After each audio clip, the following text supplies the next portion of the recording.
Olá, aqui é o professor Diego Carneiro e hoje teremos nossa segunda aula sobre a linguagem R.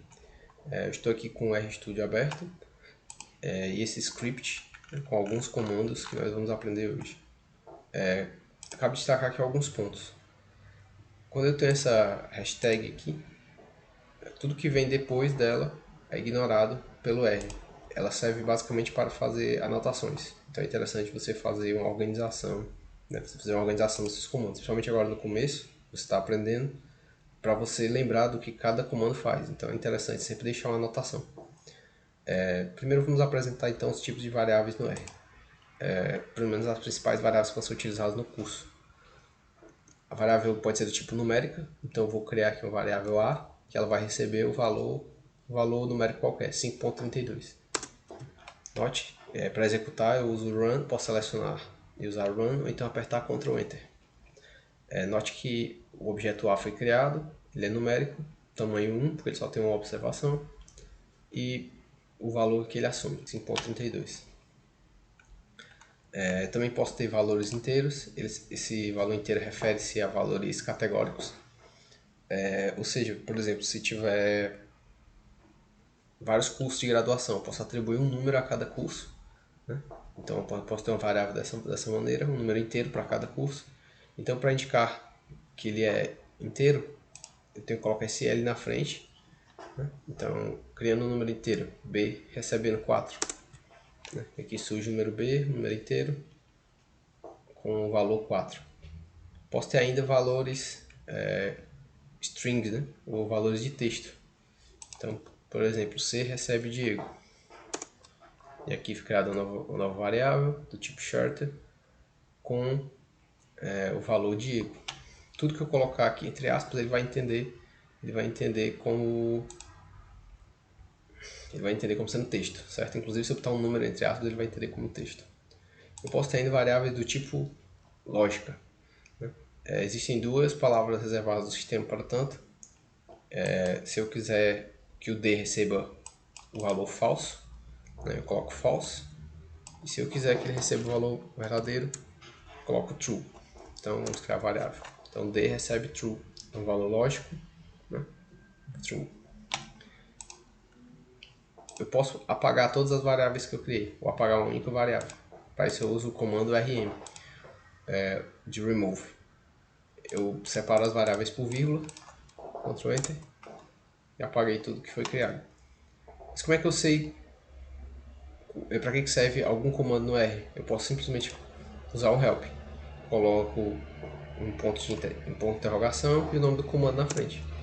E aqui na lateral eu vou ter a descrição do comando. Vou ter a sintaxe, né, como é que ele deve ser usado, os argumentos e algum exemplo, né, de como é realizado. Na prática, você também tem muitos fóruns na internet com informações disponíveis referente às mais diversas funcionalidades, certo? Então não é difícil encontrar material sobre o R para praticamente tudo. Agora vamos apresentar algumas operações matemáticas básicas. Para isso nós vamos criar duas variáveis, uma variável com valor de 50 e a segunda variável com valor de 10. Então nós podemos ter as operações básicas, soma, A mais B, subtração, A menos B. Perceba que os valores estão surgindo aqui no nosso console. A vezes B, por vezes eu utilizo o asterisco. Posso também dividir A por B e o símbolo da divisão é barra. Posso elevar A a B e aí o símbolo é o acento circunflexo. Então A elevado a B. Tem ainda algumas funções nativas de matemática que podem ser interessantes para a gente. Por exemplo, raiz quadrada, SQTR, e eu coloco o número que eu quero obter a raiz aqui dentro, no caso o A. Posso ter o logaritmo de base 10. Também posso arredondar valores. Vamos criar uma nova variável, C, que recebe 3.21, um número quebrado.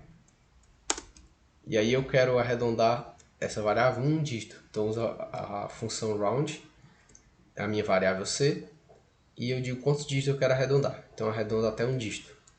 Executando, note, 3.2. Então ela fez o arredondamento para mim. 3.21, ela arredondou para 3.2. Nós temos também alguns objetos no R. Além das variáveis que já foram apresentadas, eu tenho também vetores. Os vetores são como os vetores da álgebra, né? Por convenção, nós vamos utilizar letras maiúsculas para denominar, mas isso não é obrigatório. Então, por exemplo, aqui eu tenho esse vetor x que ele recebe essa função c, ela serve para combinar os elementos para formar um vetor. Então aqui eu tenho os elementos desse vetor 1, 2, 3. Então ela vai criar um vetor com esse formato, certo? Então vamos lá. x, 1, 2, 3. Para eu poder visualizar o vetor, basta eu executar o nome dele. Então aqui aparecem os valores, ó, 1, 2, 3. Eu posso também visualizar um elemento em particular do vetor. No caso, se eu colocar esse colchete, dentro dele eu indico o número do elemento que eu quero visualizar. No caso, aqui eu vou visualizar o segundo elemento. No caso é 1, 2, então o valor que vai aparecer lá embaixo é 2. Certo? Eu posso ainda criar uma sequência dentro de um vetor.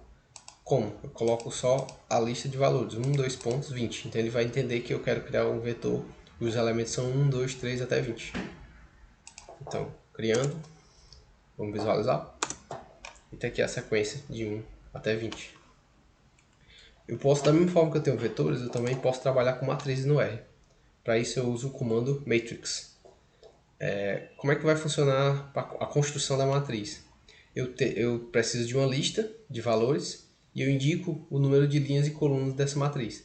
Então ele vai distribuindo, preenchendo primeiro as colunas lateralmente, certo? Então vamos aqui criar uma matriz.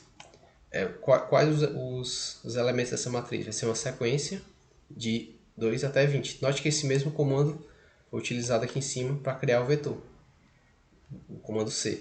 Então eu poderia substituir e incluir um vetor aqui e ele ordenaria como se fosse uma matriz, certo? Então, criando então essa matriz, ela vai ter 4 linhas e 5 colunas. Criando, vamos visualizar a matriz E, até aqui, 4 linhas, 5 colunas. Note, enquanto no vetor Y eu tinha todos os valores numa linha de 1 até 20, aqui eu vou preenchendo coluna a coluna. 1, 2, 3, 4, até 20 no final. Certo? Eu também posso selecionar um elemento em particular dessa matriz. Por exemplo, Z32, aqui eu vou ter o terceira linha, segunda coluna. Então, se eu visualizar, número 7, mesmo daqui. Terceira linha, segunda coluna. Eu posso combinar vetores para formar uma matriz. Por exemplo, vou criar um vetor M que recebe os números de 1 até 5 e o vetor N que recebe os números de 6 até 10.